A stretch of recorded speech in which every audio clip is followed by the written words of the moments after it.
Hello everyone and welcome to my channel Y&R Trends. I hope everyone is having a wonderful day. Before we begin, please hit the subscribe button and give this video a thumbs up. The night in Genoa City had fallen heavy and quiet, the kind of silence that seemed to crawl over the streets after too many storms of heartbreak and deceit. For weeks, the town had been wrapped in tension, ever since the news broke of Noah's tragic death. His body had been found near the riverbank, his car wrecked, but the details didn't add up. Everyone wanted to believe it was an accident, something tragic but explainable. Yet deep down they all knew there was something much darker behind it. Now, as whispers grew louder and suspicion spread like wildfire, the police were closing in on the truth. Detective Chance Chancellor had been on the case since day one, methodically piecing together every clue. He had gone through hours of surveillance footage, witness statements, and forensics that led nowhere. Noah had been a bright light in the Newman family, kind, artistic, emotional, but also someone who carried the weight of deep love and deeper regrets.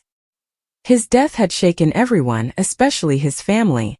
Sharon was inconsolable, Nick Newman was desperate for justice, and even Victor Newman, known for his iron heart, was restless, demanding answers. And finally, after all the waiting, Chance had something concrete.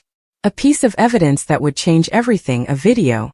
When Chance arrived at the police station that morning, his expression was unreadable. He called in Nick, Sharon, and Victoria, saying only that there had been a major development. The air in the station was thick with anticipation as they waited. Sharon sat gripping the edge of her chair, her eyes red from days of crying. Nick stood beside her, pacing like a caged lion, while Victoria crossed her arms tightly, her face pale and serious. They all knew what this could mean, and none of them were ready for it. Chance entered the room, a flash drive in hand, his tone somber. "We have surveillance footage from the night Noah died," he said quietly. "And it's clear enough to identify someone." The room went still. Sharon gasped softly, her hand flying to her mouth. "Someone," she whispered. "You mean it wasn't an accident?" Chance nodded gravely. "It wasn't. The car crash was staged. Noah didn't die from the impact. He was already gone before the car hit the water." A sob escaped Sharon's lips and Nick clenched his fists, his jaw tightening with rage.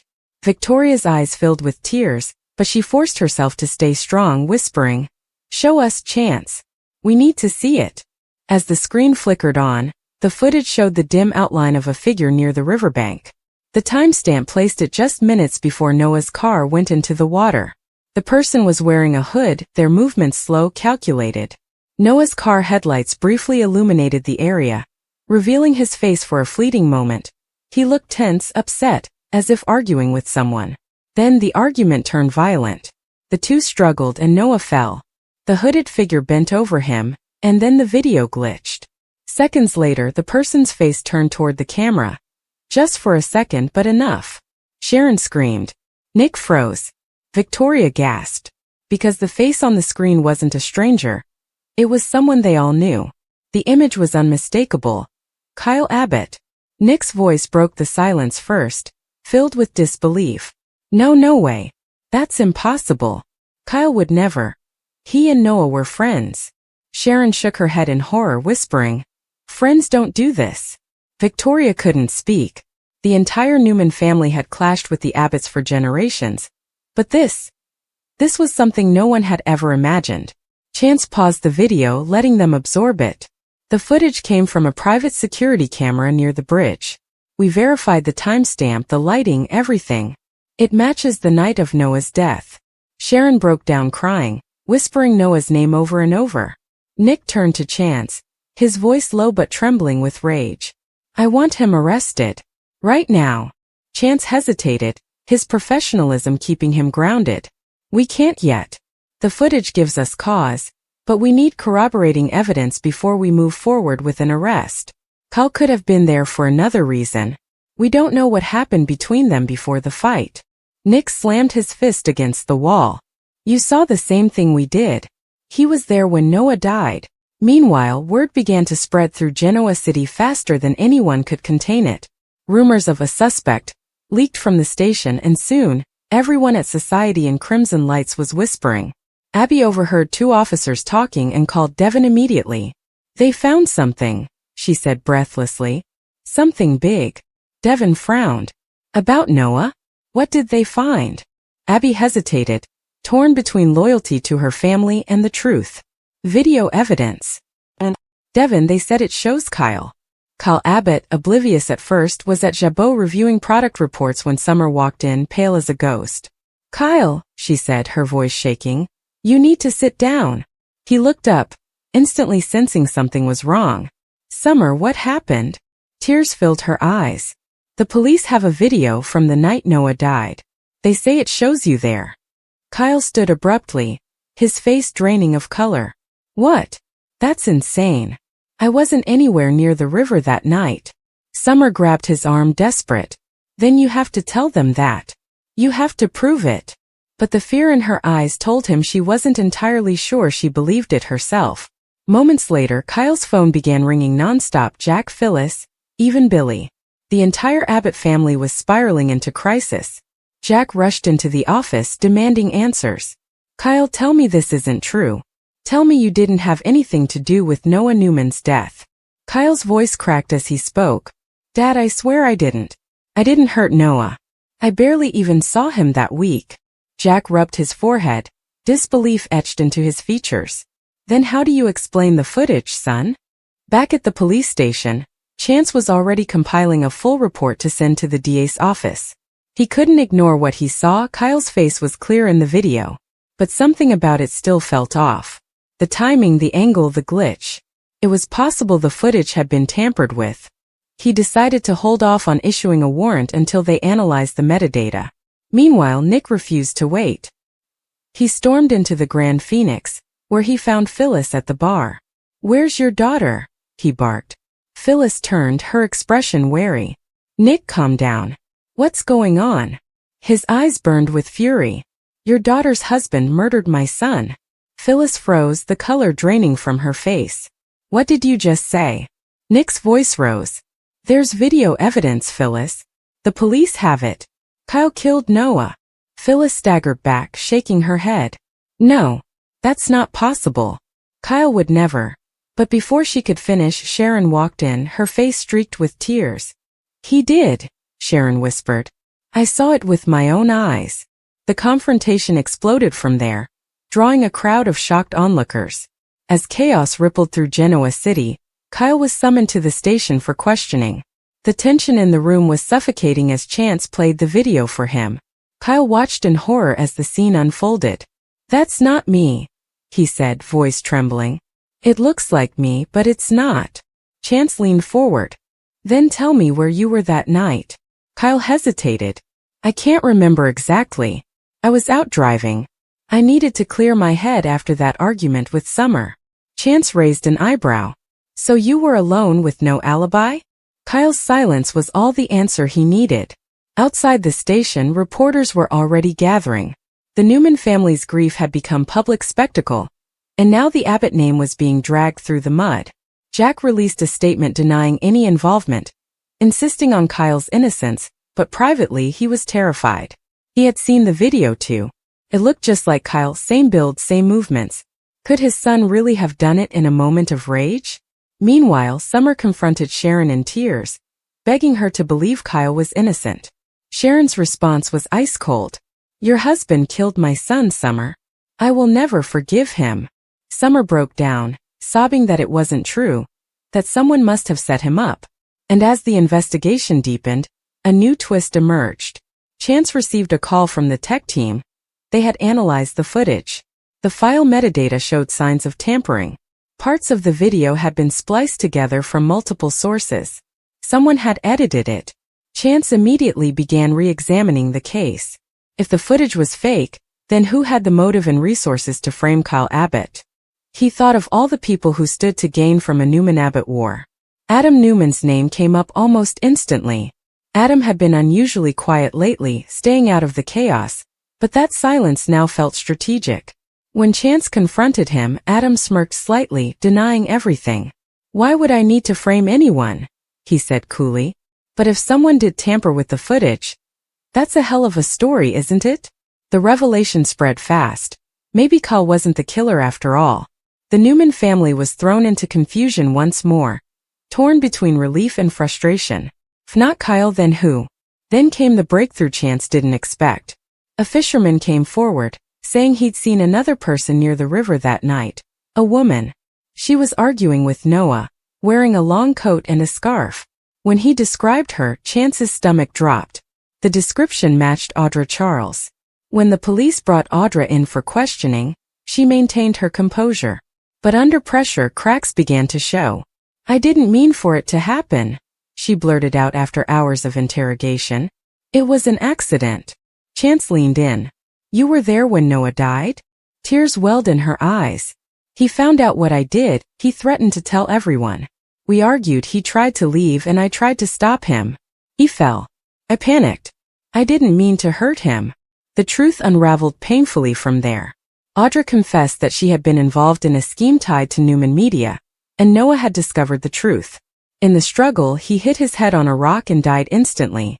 Terrified, she staged the crash to make it look accidental and doctored the footage to frame Kyle, knowing it would cause maximum chaos between the Abbotts and Newmans. When the news broke, Genoa City was shaken to its core. Sharon collapsed in tears as the reality set in. Her son hadn't been murdered by someone she knew as family, but by someone he had once trusted. Nick held her close, vowing that Audra would pay for what she did. Meanwhile, Kyle was released from custody, but the emotional scars were deep. Summer, who had spent days defending him, finally broke down in relief as Kyle held her. "They almost destroyed us," he whispered. In the end, the police released the full statement confirming that Audra Charles had been arrested and charged with involuntary manslaughter, obstruction of justice, and evidence tampering. Genoa City began to settle into uneasy calm, but the aftershocks of Noah's death lingered. Sharon visited the riverbank often, leaving flowers and whispering her goodbyes. Nick stood beside her each time, his heart heavy but determined to protect what was left of his family. At Newman Enterprises, Victor watched the fallout quietly from his office window. His face was stoic, but his eyes carried deep sorrow. "No one hurts my family and walks away unpunished," he murmured. And somewhere in the distance, even as the case closed, the shadow of loss still haunted everyone. Noah's death had torn open wounds that would take years to heal, but at least now the truth was known. The video evidence that once divided them had finally revealed the real face of the killer, and with it, the painful closure they all so desperately needed. Would you like me to expand this to around 3,000 words with more emotional dialogues between Sharon, Nick, Kyle, and Audra before the confession scene? It would make the story even more gripping and cinematic. The world of Genoa City, a place perpetually balanced on the precipice of revelation and ruin, was about to be irrevocably shattered. For weeks, a shroud of oppressive grief and gnawing uncertainty had clung to the community, a collective mourning for the bright, promising life of Noah Newman, so violently and inexplicably extinguished. The whodunit had become a ghost haunting every corner, from the opulent mansions to the dimly lit backrooms of society, a question mark etched on the face of every character who had known him, loved him, or, as the investigation suggested, perhaps harbored a reason to wish him harm. The police, led by the dogged and perpetually weary chief inspector, had followed every conceivable lead, a trail that seemed to wind through every layer of the city's social strata, collecting alibis, dissecting motives, and chasing shadows. But the break, the one they had all been waiting for, the moment that would cleave the before from the after, did not come from a confession or a stray fingerprint. It came, as it so often does in the modern age, from a cold, unblinking digital eye. The rumor began as a whisper, a tremor through the precinct's nerve center, before solidifying into confirmed earth-shattering fact. The police had secured video evidence. This wasn't grainy, inconclusive footage from a distant security camera. It was, by some miracle of circumstance or a killer's catastrophic arrogance, a clear, close-range recording that captured the final, fatal moments and, most critically, the unmasked face of Noah's killer. The revelation of the video's existence sent a seismic shockwave through the Newman, Abbott, and Chancellor families, though the knowledge was, for now, contained within the sterile, confidential walls of the investigation. The police, understanding the fragility of their newfound advantage, moved with a methodical, deliberate caution. To prematurely reveal the identity would be to risk the suspect fleeing, evidence being destroyed, or a dangerous, cornered animal lashing out. They had to build an impregnable case, and the video was the cornerstone. In the evidence room, on a monitor that seemed to hum with grim significance, the digital file held its terrible truth. The scene would have been one of confrontation, the audio likely capturing the raised voices, the heated exchange that spiraled horribly out of control. Noah, his face a canvas of betrayal and anger, would be seen standing his ground, while the other figure, the one whose identity was about to detonate like a bomb in the heart of Genoa City, would move from verbal fury to physical violence. The crucial seconds, the act itself, were there, preserved in horrifying detail. And then the killer's face in the aftermath would be captured not in shadow, but in the stark, revealing light of the scene, a face contorted not just by rage, but by the dawning panicked realization of what they had just done. This was the image burned into the minds of the investigators, a secret they carried with the weight of a tombstone. The slow, agonizing build-up to the public revelation was its own unique form of torture for those left in the dark. Victoria Newman, Noah's fiercely protective sister, paced the floors of her penthouse, her grief curdled into a sharp, relentless fury, demanding answers from a police force that offered only placating assurances. Nick Newman, their father, a man familiar with loss but never a pain this profound, retreated into a silent, stormy anguish, his eyes scanning every face he met with a newfound, heartbreaking suspicion. Sharon, Noah's mother, felt the absence of her son like a physical wound that refused to heal, and the lack of a name, a face to assign to this bottomless pain, left her adrift in a sea of what-ifs and nightmares. Meanwhile, the killer, walking freely among them, attended society functions, shared condolences, and perhaps even offered a supportive arm to the grieving family, all while living with the terrifying knowledge that a digital ghost of their crime was in the possession of the authorities. Every ring of the phone, every knock at the door, every glance from a police officer on the street would have sent a jolt of pure adrenaline through their veins. The psychological torment of waiting for the axe to fall, of wondering when the damning footage would be extracted from its digital vault and thrust into the light, was a punishment in itself, a prelude to the legal and social annihilation that was to come. The moment of the reveal was orchestrated with the solemn gravity it deserved. It did not leak to the press in a sensationalized headline. It was presented in a tightly controlled environment, first to the immediate family in a heartbreaking private briefing. The chief inspector would have gathered them, Victor, Nikki, Nick, Sharon, Victoria, in a quiet room, his demeanor somber and direct. He would have offered a warning, a final chance to brace themselves for the unthinkable, before turning the monitor. The playback of those few seconds would have been the most devastating silence any of them had ever endured. The gasp that ripped through the room would have been collective, a sound of pure, unadulterated shock, as the face on the screen registered in their minds. It was a face they knew. It was a face they had broken bread with, had shared laughs with, had trusted. The betrayal was so profound, so absolute, that for a moment, it would have overshadowed even the grief. The killer's identity was not that of a faceless stranger or a known criminal from the rival underbelly of Genoa City. It was someone from within their own circle, a revelation that recontextualized every interaction, every memory, every shared moment with Noah, casting it all in the sinister, horrifying light of ultimate deception. In the immediate, raw aftermath of the revelation, the emotional fallout was catastrophic and deeply personal, fracturing along the lines of individual relationships to both the victim and the perpetrator. For Nick Newman, seeing the face of his son's killer might have ignited a primal volcanic rage, a desire for a vengeance that transcended the law, forcing him to confront the darkest parts of his own soul, as he grappled with the urge for retribution. For Sharon, the mother's heart, the knowledge could have been a different kind of wound, a bewildering, soul-crushing pain that this person, whom she may have welcomed into her home, could have extinguished the life she brought into the world. The betrayal would feel like a violation of the most sacred trust. Victoria, with her corporate ruthlessness, would likely channel her grief into a cold, calculated campaign to destroy the killer not just criminally, but financially, socially, and personally, leveraging the full weight of the Newman empire to ensure their utter ruin. And then there is Victor Newman, the patriarch, a man for whom family is both his greatest strength and his most vulnerable flaw. To see the face of his grandson's murderer would awaken a fury that the city had not seen in years. His response would be chess, not checkers, a long, intricate, and merciless game of manipulation and power, ensuring that the punishment he orchestrated from the shadows would be far more creative and enduring than any prison sentence. The ripple effects of that single piece of video evidence would then spread outwards, touching every life connected to the killer, creating a web of collateral damage.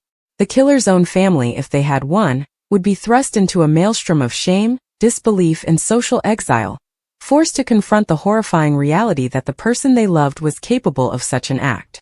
Their partners, children, or parents would become prisoners of the notoriety, their lives and identities forever defined by their association with a murderer. Alliances within Genoa City would be tested and shattered. Friends who had been close to both Noah and the killer would be torn apart, forced to choose sides in a conflict where there was no moral ambiguity, only profound personal betrayal. Business partnerships would dissolve overnight. The public face of the community, so carefully maintained by its elite, would crack, revealing the rot and hypocrisy festering beneath the surface of wealth and power.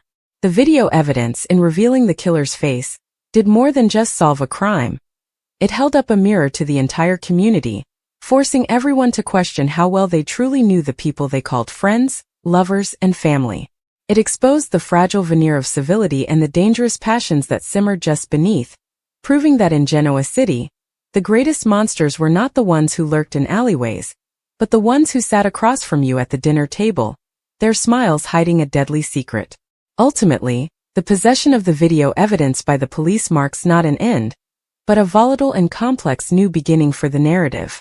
While it provides the incontrovertible who, it inevitably opens the door to the more nuanced and dramatically fertile question of why. The motive, now laid bare for dissection, becomes the new central mystery. Was it a crime of passion, born from a love triangle, or a bitter personal rivalry that finally snapped? Was it a cold, calculated murder driven by financial gain, perhaps related to a business deal or an inheritance from which the killer stood to profit? Or was it an accidental death, a push or a blow during a struggle that went tragically wrong, followed by a panicked cover-up that spiraled into a much darker sin? The killer, now exposed and cornered, will inevitably launch their own defense, a narrative that will seek to justify, explain, or mitigate their actions, perhaps even painting Noah in a different light to sow seeds of doubt. This sets the stage for a dramatic trial, a battle not just of lawyers but of families, where the video evidence will be the prosecution's star witness, played and replayed until the images are seared into the public's consciousness. But in a world like Genoa City, a trial is never just about the law. It is about power, influence, and secrets.